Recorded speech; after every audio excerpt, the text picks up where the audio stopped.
Bienvenue dans Beyond the Role, le podcast qui donne la parole aux femmes dans les Codir et les Comex. Et aujourd'hui, on reçoit Cindy et Raison. Merci infiniment d'être avec nous et d'avoir accepté l'invitation. Tu es directrice juridique et des ressources humaines dans l'entreprise RATP Connect, qui fait partie du groupe RATP. Mais tu es également, comme le nom du podcast l'indique, avec Beyond the Role, tu as différentes casquettes. Tu es également administratrice du réseau Entreprendre 93.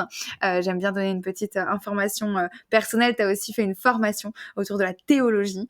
Donc, merci infiniment d'être avec nous et d'avoir accepté l'invitation de pouvoir parler, d'échanger tes conseils et tes stratégies avec nous.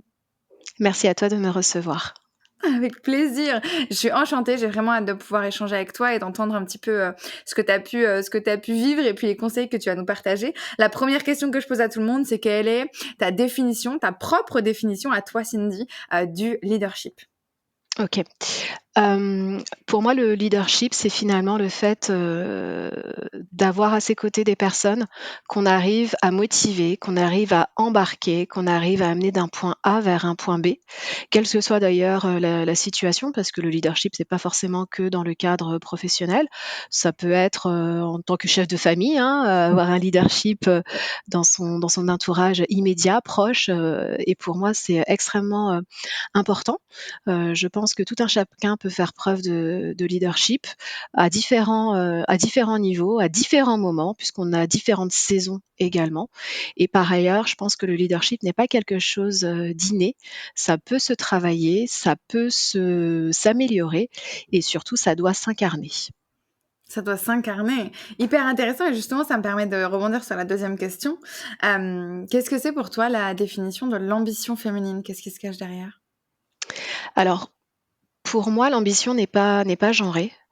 À mon sens, toute personne peut avoir, de l'ambition. Je n'irai pas jusqu'à dire doit, parce il n'y a pas d'injonction, mais je crois néanmoins que chacun a une ambition qui lui est propre. Faire du sport, par exemple, ça peut être une forme d'ambition.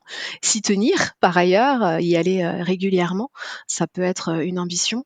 Et donc c'est la raison pour laquelle, oui, je peux pas dire que l'ambition soit particulièrement féminine ou particulièrement masculine. Par ailleurs, je ne saurais pas définir quels seraient les attributs de l'ambition féminine ou les attributs de l'ambition masculine, parce que je pense que c'est très propre à soi, très propre à chacun. Ton ambition ne sera pas la mienne. Et encore une fois, moi, je crois qu'il y a vraiment des saisons, comme on dit qu'il y a printemps, été, automne, hiver. Et ben, de la même façon, aujourd'hui, je peux avoir une ambition X dans une circonstance X, et demain, ça peut être tout à fait différent parce que j'aurai évolué, parce que j'aurai acquis de la maturité, acquis de l'expérience, acquis des compétences, et donc j'aurai ou pas d'ailleurs une envie de progresser. Ouais, donc derrière ambition, il y a cette idée d'évolution quand même, d'aller un peu, À mon plus sens. loin et d'évoluer dans son Oui, parcours personnel ou professionnel finalement. absolument, oui, je le crois. OK. Moi, ça me permet de ça m'ouvre en tout cas à un questionnement qu'on va se poser très souvent quand on va évoluer. Qu'est-ce qui t'a poussé à te dire peut-être un jour, je vais être membre d'un CODIR, j'ai envie d'être membre d'un CODIR? Est-ce que c'est quelque chose qui t'est passé par la tête déjà? Absolument pas. C'est juste une suite, d'opportunités, une suite d'opportunités que j'ai saisies, d'une part, mais je n'ai jamais eu pour ambition particulière que d'être membre d'un CODIR ou être membre d'un conseil d'administration. Mmh. Dans le poste que je tiens actuellement, c'est un poste de directrice effectivement juridique et des ressources humaines. Je n'ai pas postulé parce que, j'avais la possibilité d'intégrer le CODIR. J'ai postulé en raison, d'une part des missions et d'autre part, de contingences, on va dire, personnelles, qui tenaient, notamment à la proximité avec, mon domicile à l'époque. OK. Mais effectivement, dans le package, je dirais, il y avait aussi, cet accès au CODIR. Bah, c'était dedans, ben, soit, allons-y. C'est hyper intéressant, c'est-à-dire que c'était pas quelque chose que tu voulais. Par contre, ça a pas du tout été un frein pour toi à ce moment-là. Tu t'es juste dit: «Ça fait partie du package, du poste et ça me va et je me lance». Absolument, et je suis de Est-ce nature assez curieuse en plus. C'était comment dirais-je? Quelque chose que je n'avais jamais eu l'occasion d'expérimenter. Donc je me suis dit: «Allez, on va voir ce que cela donne et ce que je pourrais apporter en plus, quelle pourrait être ma valeur ajoutée au sein de cet organe de gouvernance». Et justement, quand tu es arrivée à ce poste-là avec, d'autres membres du CODIR, peut-être que c'était du coup quelque chose que tu connaissais pas, c'était nouveau pour toi. Quelles ont été Absolument. les premières pensées peut-être que tu as eues, les choses qui t'ont peut-être surprise, pour, toutes ces femmes qui ont peut-être, envie, elles, c'est une envie peut-être particulière de d'atteindre ces niveaux-là, d'influence dans l'entreprise. Comment Mmh. est-ce que, ouais, quelles ont été tes premières pensées à ce moment-là?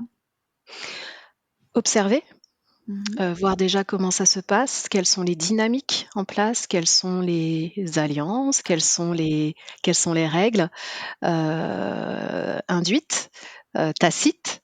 Voilà, j'étais vraiment dans cette, dynamique-là de voir, comment les uns et les autres interagissent entre eux. Parce que, les échanges que l'on peut avoir de façon individuelle peuvent être différents, dans le cadre du comité de direction. Donc pour moi, c'était important dans un premier temps, de percevoir finalement ce qui se jouait aussi, à la fois d'un point de vue collectif pour la société elle-même, mais également d'un point de vue, individuel. Quels étaient les Mmh. intérêts, quelles étaient les forces, qu'est-ce qui se mettait en œuvre au sein de ce comité de direction? Et ça, j'imagine avec les différentes personnes qu'il y a quand tu parles de collectif et individuel, c'est-à-dire, toi avec les collectifs et toi avec chaque personne, du CODIR, combien de temps ça prend, d'observer et de se rendre compte de, bah, quelles sont les motivations de chacun, quelles sont les motivations peut-être intrinsèques ou extrinsèques de chacun? Combien de Mmh. temps, tu penses que tu as eu besoin pour te rendre compte et te dire: «OK, maintenant ça y est, j'ai toutes les informations possibles», même si j'imagine que ça évolue, mais en tout cas, je me sens à l'aise à Mmh. pouvoir, prendre la parole, échanger avec un tel ou un tel. Je saurais pas te dire exactement, après moi je suis quelqu'un qui écoute beaucoup.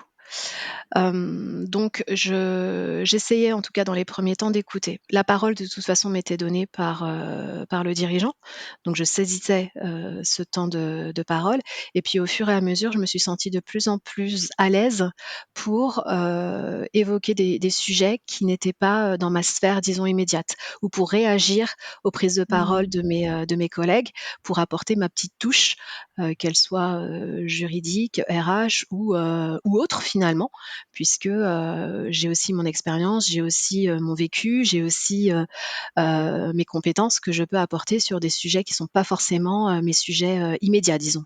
Ouais, ça, c'est un point intéressant parce que, j'ai l'impression que quand même, quand on démarre, voilà, dans une carrière de cadre peut-être notamment, bah, on est quand même très expert au début. On démarre quand même très expert, où on doit, connaître et rester dans son périmètre et être très bon dans son périmètre, mais on va rarement aller chercher cette fameuse, c'est la curiosité dont tu parles, hein, d'aller, regarder peut-être d'autres secteurs, d'autres départements et cetera. Comment est-ce que dans ton Ouais, quel serait le conseil, en fait, pour ces femmes qui aujourd'hui sont peut-être ou ces hommes qui nous écoutent et qui sont, peut-être encore dans des postes très experts, très opérationnels, qui pensent ne pas avoir leur mot à dire sur les autres, domaines, sur les autres départements, sans avoir ce poids, hein, de la prise de décision et de la responsabilité qu'on peut avoir, dans les CODIR et les COMEX.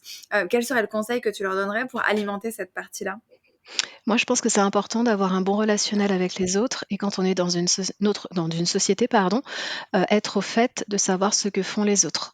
Mmh. C'est quelque chose que personnellement je mets en œuvre, dans la société, qui m'emploie aujourd'hui. C'est-à-dire que dans la phase, d'intégration, je propose, notamment aux nouvelles recrues d'aller sur le terrain pour être au fait de notre activité et quel que soit finalement, le poste qui sera occupé.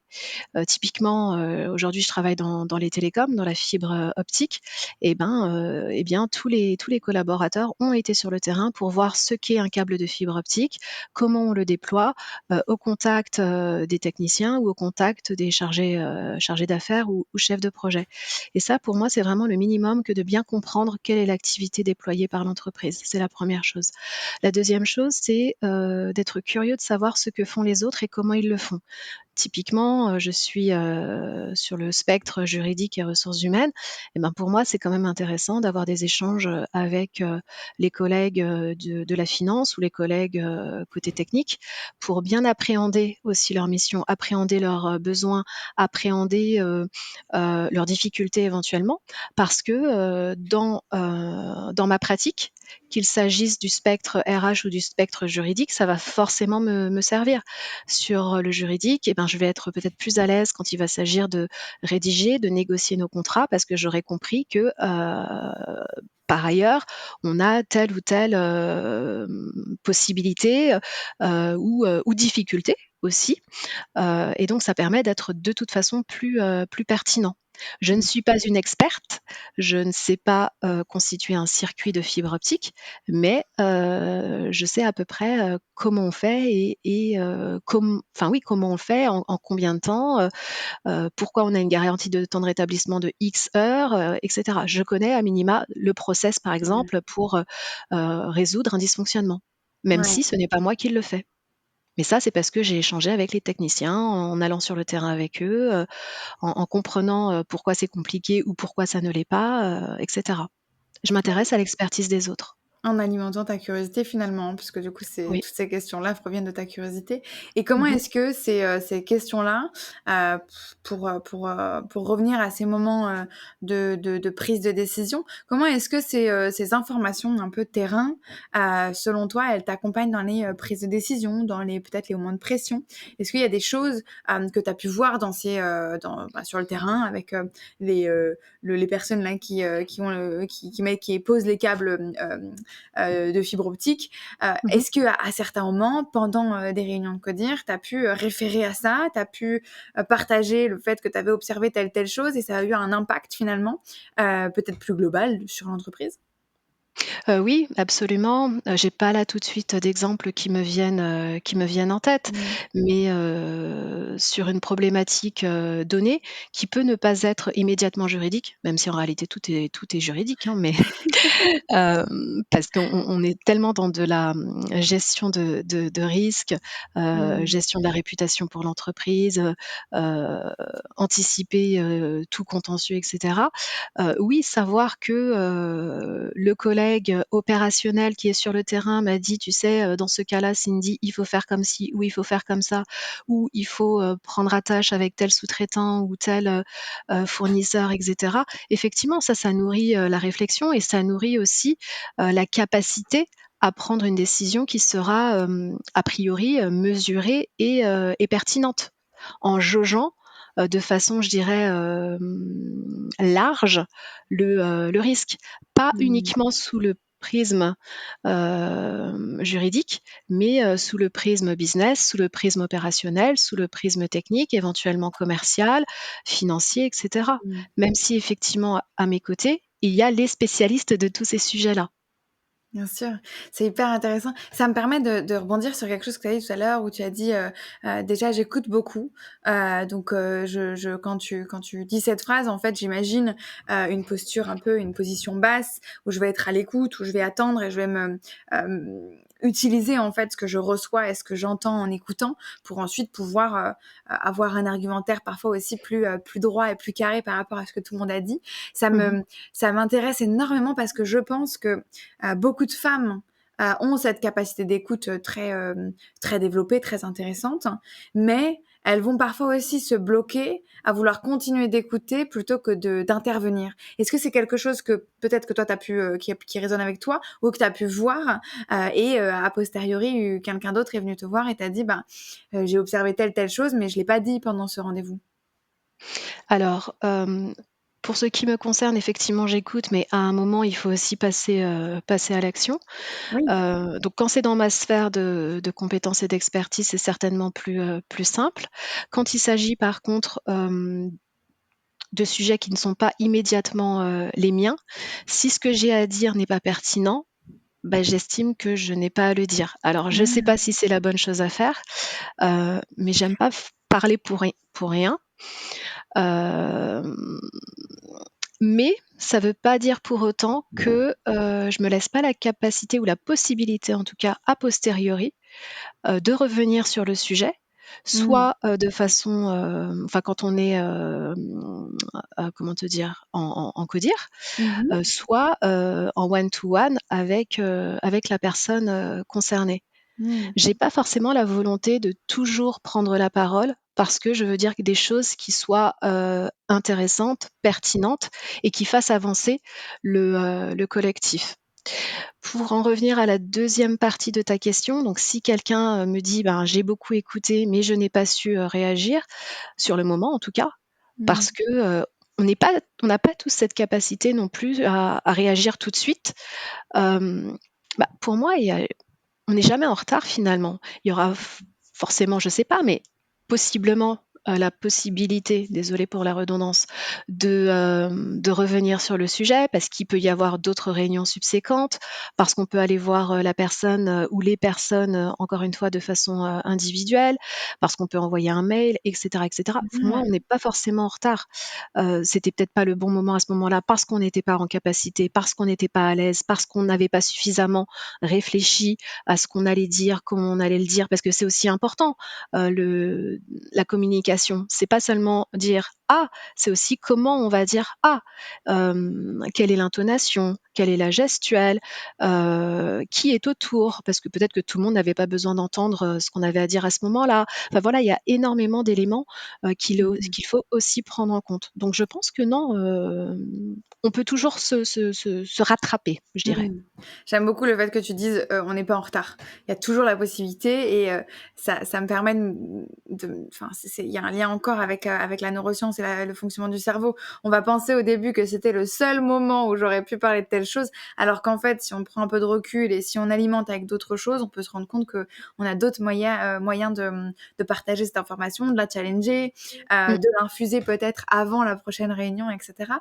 Tout à l'heure, Voire tu as de la dit compléter, excuse-moi, voire de la compléter parce que tu disais alimenter, mais oui, ouais, bien sûr, aller chercher, comme tu le disais, d'autres ressources, ouais. échanger avec d'autres, heu, c'est pas C'est figé. multiple.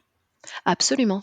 Ouais et justement tout à l'heure tu disais si, je dis quelque chose qui est enfin si je pense à quelque chose qui est pas forcément pertinent, je vais pas le dire tout de suite. Comment est-ce que tu qualifies quand quelque chose est pertinent ou pas de partager en codir? Qu'est-ce qui fait, que, tu vas te dire cette idée, cet avis, ce point de vue, cet argumentaire, il est pertinent de partager maintenant? Justement, tu parles d'argumentaire. Si j'ai l'idée, mais que je sais pas, l'argumenter, je sais pas éventuellement le présenter, je sais pas comment le défendre, Mmh. enfin la défendre, j'ai dit cette idée, je je peux pas, je ne vais pas plus loin parce que ça veut dire que je n'aurais pas poussé suffisamment ma réflexion et j'en reviens à ce que je te disais, c'est-à-dire, tout ce qui va entourer, ma communication. Mmh. Je pars de l'idée, effectivement, c'est le point central, mais bon, on le sait tous, il y a le fond et il y a la forme, évidemment. Bien sûr. Et même dans le fond, en fait, hein, c'est ce que tu disais, je vais aller compléter, alimenter et cetera pour m'assurer que mon argumentaire soit prêt. C'est intéressant et ça, je pense que c'est quelque chose qui est encore un peu flou quand on n'est pas dans un CODIR ou dans un COMEX. C'est cette idée de, le temps est un peu imparti, et chaque, argument, j'imagine chaque message, chaque idée qui est partagée, le but, c'est qu'elle soit le plus efficace possible et qu'elle apporte quelque chose à, l'intention première qui est de prendre des décisions sur des points, stratégiques. Comment est-ce que Mmh. toi tu le vis ça? Est-ce que déjà c'était naturel pour toi au début d'avoir, voilà ce temps, très nécessaire, enfin c'était nécessaire que ce temps soit efficace? Est-ce que ça a été quelque chose de naturel? Est-ce que des fois c'est quand même pas si efficace? Enfin, comment ça se passe du coup pour toi, avec ce prisme-là autour de l'efficacité, de la productivité et de t'assurer que ce temps-là il est, le mieux utilisé possible? Des fois, il y a des ratés, hein, on va pas mentir. Il y en a eu, il y en aura encore Ouais. et c'est comme ça parce que, il y a des jours où on n'a pas la forme, il y a des Mmh. jours où, on est moins enclin à, être dans ce partage aussi Mmh. d'idées. Ouais. On est moins communicant, et puis il y a des jours où on est moins bon quoi, on est fatigué, on n'a pas la Ouais, santé on et est ça humain. passe pas. Voilà, tout simplement. On est humain et c'est pour ça que je et parfois on sait pas aussi, hein, faut se laisser le droit de ne pas savoir. Moi, il y a beaucoup, beaucoup, beaucoup, beaucoup et on pourrait rajouter les beaucoup, de choses que je ne sais pas. Maintenant, j'ai une méthodologie parce que je suis juriste, donc les juristes ont quand même une méthodologie. Je vais chercher les informations, je les soupèse, je les pèse, je les soupèse, et c'est pour ça que j'ai un temps de réflexion qui Ouais. m'est nécessaire. Parfois c'est rapide, hein, si le sujet est relativement facile et que, j'ai l'expertise, voilà, c'est facile. Parfois, ça demande plus de réflexion. Parfois, en plus, le sujet est en construction, est en évolution Mmh. parce que, le droit, change, le droit est mouvant. Il faut aussi de la prise de recul, ça, c'est important parfois Mmh. pour une décision, pour prendre une décision. Donc je suis pas toujours dans l'instantanéité et je pense qu'il faut aussi ne pas toujours l'être. Ouais. Il faut Ça parfois se laisser le temps, de la réflexion, 1 journée, 2 jours, sauf si on est dans une situation de crise, hein, entendons-nous bien. Mais la situation de crise n'est pas quotidienne, elle est pas constante. elle est exceptionnelle, bien sûr, heureusement. Ça me fait tout de suite penser à la notion de pression, à la pression de prendre la décision pour toute une entité, et la pression aussi, de prendre une décision et d'en changer. Est-ce qu'il y a un i je sais pas, il y a quelque chose, il y a des conseils, il y a des stratégies que vous avez, en place, que tu as peut-être toi personnellement en place ou que tu as vues, hem pour, être OK avec le fait qu'on puisse changer d'idée, alors même qu'on a, tu vois, porté corps et âme une première idée qu'on croyait être la bonne et qui Mmh. finalement n'est pas à la hauteur de ce qu'on a pu souhaiter quand on a, j'ai envie de dire, foncé à travers cette idée et qu'on s'est dit que tout allait être bon et qu'en fait c'est pas le cas et qu'on change d'idée. Comment est-ce que Mmh. ça se passe en fait? Et toi dans le codir déjà, mais aussi face aux équipes et aux collaborateurs, qui découlent des équipes du CODIR. Comment est-ce qu'on met ça en place? Comment est-ce qu'on prend cette pression aussi de changer d'idée, de savoir que ça va amener du changement? Qu'est-ce que ça résonne et comment est-ce que toi, quels seraient les conseils que tu donnerais pour quelqu'un qui serait dans un CODIR et qui serait face à ça? Alors j'ai pas souvenir qu'on ait eu à changer, d'idée de façon, drastique, je dirais. OK. Je pense qu'on a plutôt fait évoluer, les OK. idées, on a fait évoluer les projets parce que, l'environnement a pu changer, l'écosystème a pu changer, la loi a pu changer, Eh oui. notre ADN en un sens a pu changer, parce que, une entreprise, c'est un organisme vivant. Et tout comme un être humain, évolue, bébé, adulte et Oui. cetera, et ben, une entreprise, c'est la même chose. On n'est pas tout seul, on a des parties prenantes, actionnaires, fournisseurs, l'État et cetera. Donc on peut pas se dire que, on va rester, impassible, immobile pendant X temps. Stable. Ouais. Absolument. Et donc comment on réagit à ça vis-à-vis des salariés? Je pense qu'il faut leur expliquer Mmh. et ils le comprennent. On revient à la notion de communication, en fait. Oui, absolument. Maintenant, tu me parlais de pression qui pourrait avoir un impact fort. Là, si je mets ma casquette, RH, par nature, une personne qui travaille dans les ressources humaines, elle, travaille au contact, des salariés. Et ben, il y a des décisions effectivement qui doivent être prises aussi, et qui vont avoir un impact immédiat sur le salarié lui-même, Mmh. pas parce que c'est l'entreprise qui va forcément mettre en place quelque chose, mais parce que le salarié, rencontre une difficulté, personnelle qu'il faut l'accompagner et parfois ça nécessite aussi de prendre des décisions rapidement avec lui pour qu'il puisse sortir d'une, situation, difficile. Ça veut dire Ouais. trouver, les bons interlocuteurs, ça veut dire, être à ses côtés, l'écouter encore une fois, Mmh. ne pas le laisser seul parce qu'il y a des aléas, de vie, des conditions de vie qui peuvent être difficiles. Pour ma part, je pense à des salariés que j'ai pu accompagner dans des deuils, dans des fausses couches, Mmh. des salariés que j'ai pu accompagner et EES, hein, en l'occurrence dans ces 2 cas, dans le cadre de, violences, violences commises par leur conjoint. Je pense à un salarié qui vivait dans sa voiture. Voilà, ce sont des choses de ce type qui pour moi alors, objectivement, ça ne génère pas de pression, mais ça génère une certaine, comment dirais-je? Une implication, un engagement de ma part, qui est différent parce que je suis sensible à la situation de ces personnes, parce que ça me touche Mmh. dans mon être, et que savoir qu'on a un collègue qui vit dans sa voiture quand on rentre, au chaud à la maison, sauf à ce qu'on soit fait de bois, ben Mmh. Bien ça sûr. oui, ça touche. Bien Et sûr. donc je suis sensible aussi à ces situations-là.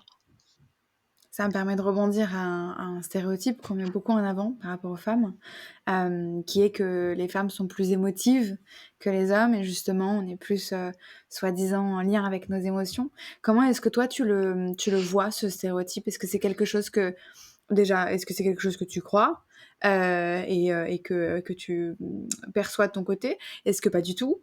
Ou et au-delà de ça, est-ce que c'est quelque chose qui t'a été, peut-être renvoyé aussi, à certains moments? Alors, beaucoup de questions. Est-ce que je crois que c'est un stéréotype qui est réel? Non, je ne le crois Mmh. pas. Est-ce que je crois que les hommes ou certains hommes sont émotifs? Oui. La capacité de pleurer, elle est donnée à tous. Les glandes lacrymales, si c'est pas ça, désolée pour le terme, mais il me semble que c'est le terme, j'ai pas fait anatomie, même si je voulais être chirurgienne de base. Mais bon, bref, c'est une autre histoire. Elles sont données à tous, et toutes. Donc ça veut dire qu'un homme peut pleurer et parfois c'est salutaire de pleurer. Ça permet aussi de Bien sortir sûr. les émotions que l'on a. Une fois qu'on a dit ça, je pense que certains hommes ne s'autorisent pas Mmh à, mh. à être émotifs, notamment dans le cadre, professionnel, Mmh. parce que, on est dans une société où c'est mal considéré, c'est mal vu et cetera. Néanmoins, moi j'ai eu des hommes qui ont pleuré, qui m'ont dit être malheureux, être tristes, être désabusés et cetera, parce que la situation, qu'ils vivaient était difficile. Mais parce que je pense aussi qu'ils me faisaient confiance. Mmh. Ils ont su que je ne serais pas dans le jugement, ils ont su que ce qui m'était rapporté, était marqué par le sceau de la discrétion et de la confidentialité, parce qu'ils ont su que, j'étais là pour les accompagner.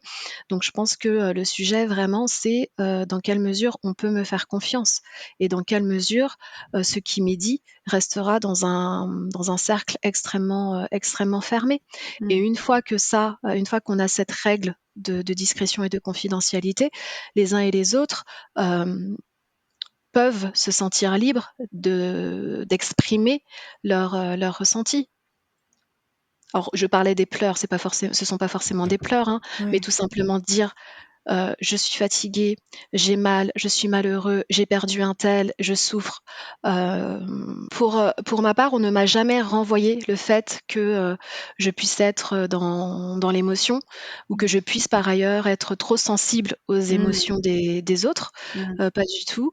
En plus, je suis plutôt vue comme quelqu'un d'un peu sévère, d'un petit peu, voilà, droit, rigoureuse, et cetera. C'est peut-être aussi du fait, de mon métier, c'est peut-être aussi parce que parfois je mets une certaine distance aussi avec les choses pour me Ouais. préserver, parce que sinon, mon métier est extrêmement difficile et je pense que le métier, globalement des personnes qui travaillent dans les ressources humaines est extrêmement difficile pour toutes les raisons que j'ai évoquées, Mmh tout mh. à l'heure. Et à date, non, on ne m'en a jamais fait le reproche. Mmh. Mais même si j'ai un aspect, dur, sévère, et cetera, je sais aussi rire, je sais aussi accompagner, je sais aussi, plaisanter, voilà. Mais ça se mérite, voilà.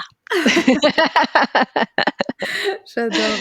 C'est hyper intéressant parce que je trouve que dans ton partage, et je pense que c'est quelque chose que j'ai envie de partager aussi à travers le podcast, on voit bien qu'il y a une certaine, voilà, une certaine douceur, que tu es pas du tout dans le, frontal, j'ai envie de dire, comme on pourrait imaginer, tu vois, une femme directrice qui a toujours les bras croisés, tu sais, avec le tailleur hyper, centré. Je trouve que c'est pas du tout ce qu'on va, voir de premier abord et pourtant, je suis contente de pouvoir mettre en avant, tu es pas la seule, hein, il y a plein d'autres femmes dans le podcast qui, pareil, démontrent de la douceur, démontrent, bah, de la gentillesse, des rires et ce que tu viens de dire, et qui ne sont en aucun cas, des attributs qui vont empêcher, d'atteindre ces rôles-là, bien au contraire d'ailleurs, parce que parfois ça peut être aussi pour ça qu'on a été embauché, ça peut être parce qu'on a ri avec telle personne, ça peut être parce qu'on a été, plus ouverte sur une partie perso avec une autre, j'en sais rien, mais en tout cas, c'est important, je pense, de rappeler que on n'a pas besoin d'être le stéréotype de ChatGPT, de la femme dirigeante qui est habillée comme un homme et qui serre les bras et qui est froide et dure. Mais en même temps, moi, ça m'intéresserait de savoir un petit peu comment tu arrives à justement avoir une posture et la posture que tu as choisie, peut-être inconsciemment ou consciemment, mais comment est-ce que Mmh. tu choisis quelle est la posture que toi tu as, dans le codir? Est-ce qu'il y a des choses que tu mets en place? Est-ce qu'il y a des choses sur lesquelles tu fais très attention? Est-ce que c'est 100 naturel? Comment est-ce que toi tu «joues» entre guillemets sur la notion de posture et la la, la femme que tu montres dans ces moments-là? Bah, écoute, je pense que j'essaie de faire preuve de respect. Mmh. Comment ça s'exprime? C'est, par exemple, ne pas couper la parole, attendre, que l'interlocuteur ait terminé. Si je ne suis pas d'accord, le dire, soit en dehors du codir, heu, pour aller jusqu'au bout, de mes arguments. Parce que parfois, quand on dit les choses en codir, la personne peut le prendre de façon personnelle. Il peut y avoir, tu sais, des jeux d'ego. Et donc parfois, il faut Mmh. pas dire les choses en public, je dirais. Il faut plutôt échanger en privé pour expliquer, pour, confronter aussi les idées. Pour moi, tout ne su en tout cas sur certains sujets, hein, je dis pas sur tout, attention. Mais il y a Oui. des sujets qui peuvent être, vécu de façon plus, je dirais viscérale, parce que c'est moi qui porte le projet, parce que je travaille depuis X temps dessus et je peux ne pas avoir, envie qu'on me contredise, je sais pas, qu'on me Mmh. contredise tout simplement. Hem et je vais essayer d'être vigilante à cela. Quand, oui. Parce que justement, des fois, vous avez j'avoue que j'en ai aucune idée. Il y a des sujets que vous mettez sur la table, mais sur lesquels vous ne clôturez pas la discussion et qui vont, venir de réunion en réunion et donc sur ces sujets-là, tu vas du coup prendre le temps entre les 2 réunions pour aller discuter en one to one avec la personne, c'est ça? Oui, si c'est un projet qui est un petit peu ou un sujet qui est un petit peu au long cours Mmh. et qui, soit qui se met en œuvre, au fur et à mesure, parce qu'on peut être sur du temps, moyennement long, on va dire. Donc on a la possibilité il y a des espèces d'itérations parfois, donc on a la possibilité de revenir sur le sujet ou, parce qu'entre, d'une réunion à l'autre, il y a pu y avoir, des éléments complémentaires, et cetera. Donc, pour ma part en tout cas, sur certains sujets que je porte, si je sais qu'il peut y avoir, un impact sur, le champ d'expertise d'autres directeurs et ben, j'irai les voir avant le CODIR pour dire: «Voilà, j'ai prévu de dire ça, ça, ça, qu'est-ce que tu en penses? Est-ce que c'est aligné avec toi? Comment on peut, éventuellement, porter le sujet ensemble spécifiquement sur ce point et comment tu peux être contributeur finalement pendant la prise de parole?» et cetera. Comme ça, c'est plus vivable, je dirais et plus apprécié parce que la personne n'a pas l'impression que pendant le codir, je lui dis: «Ben, alors Antoine, qu'est-ce que tu en penses?» «Bah, Ouais. je m'étais pas préparée, je savais pas que tu allais m'en parler» et c'est déstabilisant et ce n'est agréable pour personne. J'ai aucune volonté de mettre, mes pairs en difficulté, Ouais. ça ne sert à rien. Et justement, il y a une notion de collectif dont tu parles là, hein, cette idée de, en fait, je vais aller en discuter avec lui en amont, essayer de challenger ce que j'ai trouvé intéressant, ou en tout cas, on en revient à la curiosité aussi peut-être. Hein. J'ai Mmh eu mh. cette curiosité-là, ça impacte et ça me fait me questionner sur est-ce que peut-être si j'ai pas un avis un peu contradictoire avec celui que tu as exposé, donc je vais en discuter d'abord avec toi, parce qu'en fait, Mmh. c'est comme ça qu'il y aura encore plus de raisonnement, de questionnement, de recherche. On en revient Mmh. à l'idée qu'on a dit tout à l'heure de ça va alimenter et ça va compléter finalement son argumentaire pendant le moment d'échange. C'est ça. C'est quelque chose qui était déjà revenu dans un autre podcast, cette idée que, c'est finalement, pas qu'une réunion, c'est pas qu'un moment où on est en réunion, c'est vraiment finalement continuel, des moments où on va se questionner sur les points importants et impactants de l'entreprise, et ça résonne énormément avec ce que tu viens de dire. C'est-à-dire que c'est pas que pendant la réunion que j'ai la possibilité de contrer et de donner mes avis, ça va bien au-delà de tout ça et il y a d'autres leviers, comme Mmh. celui de, voilà, aller voir quelqu'un en one to one. J'imagine qu'il y a d'autres moments dans lesquels vous pouvez échanger sur ces points-là. C'est ça, oui. Sur, ça me ça me pousse en fait à me questionner un petit peu sur sur le poids en fait qu'un codir peut avoir. Heu, on met souvent, le codir sur un piédestal, elle a atteint le COMEX ou elle a atteint le codir. C'est important, c'est, quelque chose qu'on va vraiment, sur lequel on va vraiment avoir un poids, important, j'aime bien cette idée de piédestal. Je sais pas si tu me diras si ça résonne avec toi, mais ça peut certaines personnes avoir cette vision-là. C'est un peu ce que j'essaie de casser en me disant que c'est pas si incroyable et on n'a pas besoin d'être Elisabeth Moreno pour atteindre ces postes-là. Mais en même temps, force est de constater que c'est encore quelque chose qui est vu comme ça. Est-ce que toi, ça résonne cette image déjà? Piédestal, tu veux dire? Ouais. Euh, pour moi, je suis pas sur un piédestal, hein. Ouais. Pour le coup, je suis très opérationnelle et très terre à terre, donc ça résonne pas tellement en moi.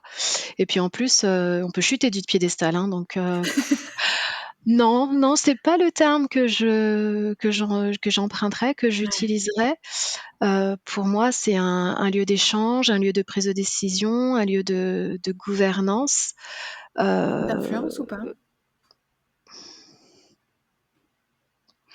oui, d'influence aussi. Mais tu hésites un peu. D'influence C'est aussi. pas... J'hésite un peu parce que je pense que pour ma part, mon influence, je la travaille en dehors Ouais, du codir de la boîte qui m'emploie. ok.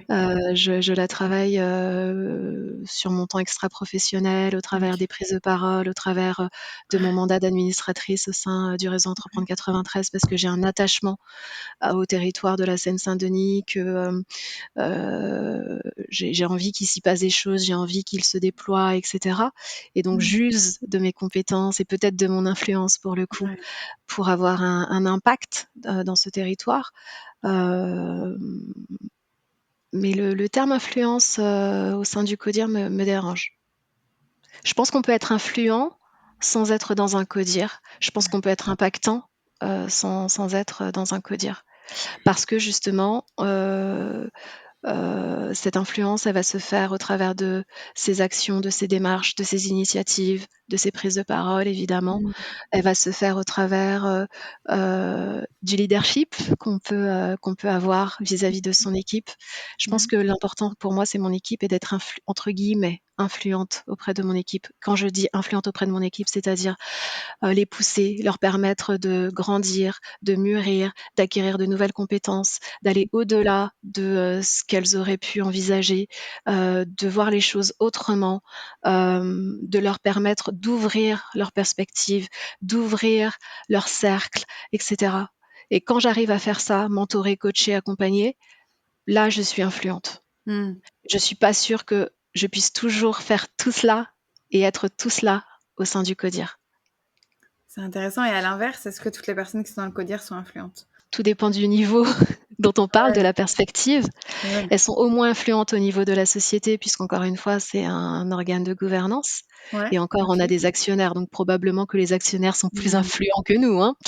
On Ça, va c'est pas se hyper mentir. intéressant. Ouais, bien sûr. Euh, C'est un écosystème, en fait. On fait partie d'un écosystème. Et l'influence, en fait, elle est un peu euh, impactée par tout l'écosystème. Absolument. Et cette influence, pardon, peut être mouvante aussi. Ok. Parce qu'on est interdépendant. Donc peut-être qu'aujourd'hui, je vais être influente parce que ce que je dis va résonner d'une certaine façon auprès de mes pairs. Mais Ouais. demain, si les pairs sont différents ou si je suis dans un autre écosystème, peut-être que je vais perdre en influence. Mm. Hyper intéressant. Et moi, ce qui résonne là, c'est le mot pouvoir. On met beaucoup le mot pouvoir en rapport avec les codires et les comex et les postes de direction. Est-ce que du coup, pour toi, ça résonne ce mot-là?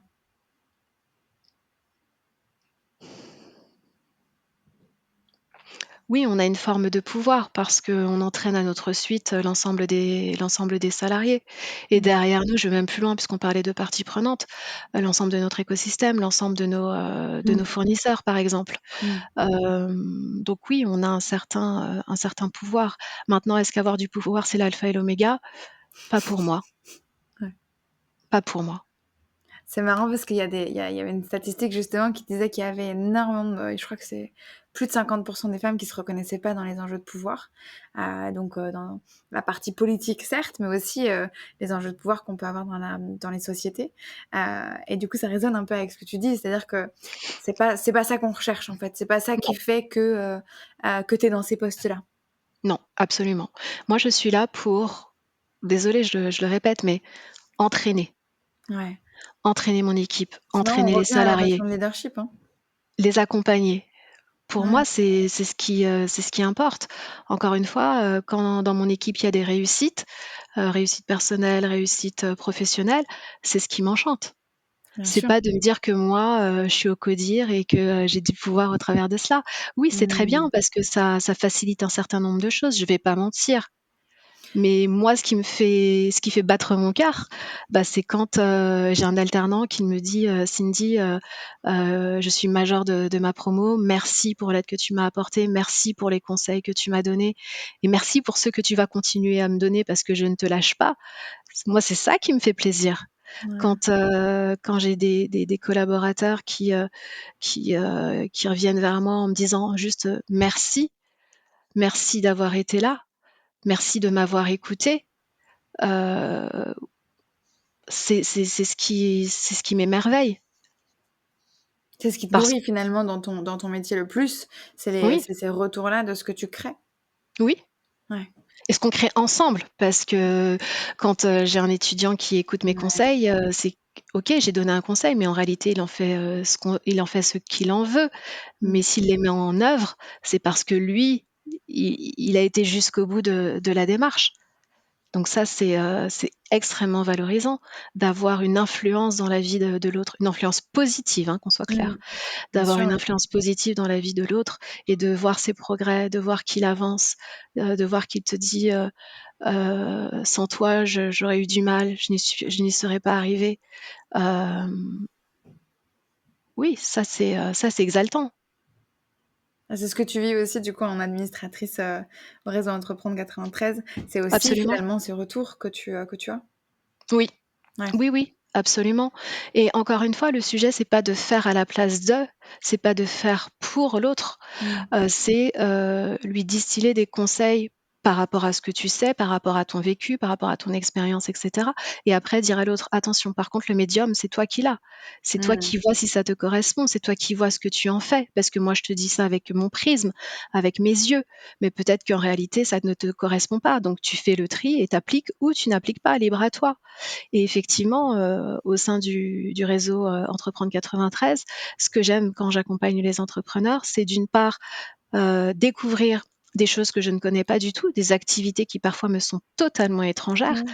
et que ces personnes me fassent confiance alors qu'elles ne me connaissent pas et qu'elles me permettent d'entrer dans leur univers et d'être en capacité de leur dire: «Bon, ben, sur ton projet, attention à ci, attention à ça. Est-ce que tu as pensé à la fiscalité? Est-ce que tu as pensé à la propriété intellectuelle? Est-ce que tu as pensé à la RSE? Peut-être que tu devrais plutôt mettre ça en avant parce que, ça peut être un game changer. Est-ce que tu as pensé à ci, à ça, à ça, à ça?»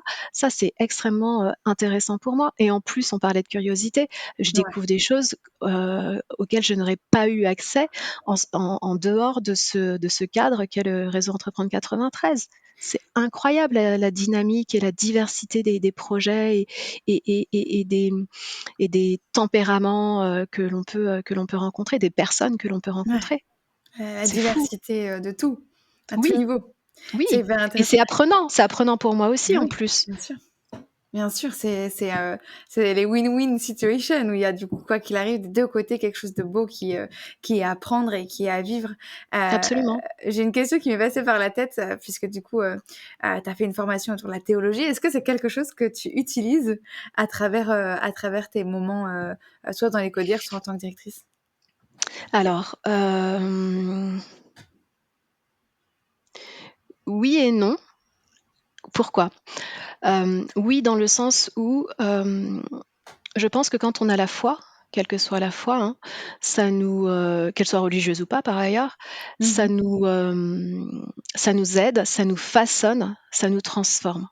Donc ça veut dire que, quelle que soit la situation dans laquelle je suis, ma foi m'accompagne et j'ai été transformée, et de toute façon le processus est toujours en cours jusqu'à la mort, Ouais, et donc je viens avec tout ce que je suis. Je viens aussi avec ça, je viens avec mes valeurs, et ouais, donc de fait, bah, si j'ai des valeurs de respect, si j'ai des valeurs de prendre soin de l'autre, si j'ai des valeurs d'empathie et cetera, bah, forcément, je viens avec, et j'espère que ça transpire, ouais, sans que je n'ai à faire quoi que ce soit et que ça m'est devenu quasiment, naturel, je ouais. dirais.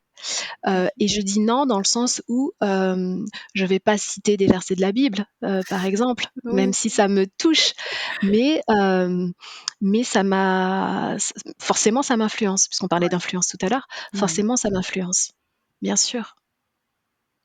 OK, merci beaucoup. On passe aux dernières questions. Ça passe beaucoup trop vite à chaque fois. Je voudrais pouvoir parler avec vous pendant 2 heures. L'avant-dernière question, c'est quel est le pire conseil qu'on ne t'ait jamais donné? C'était au lycée.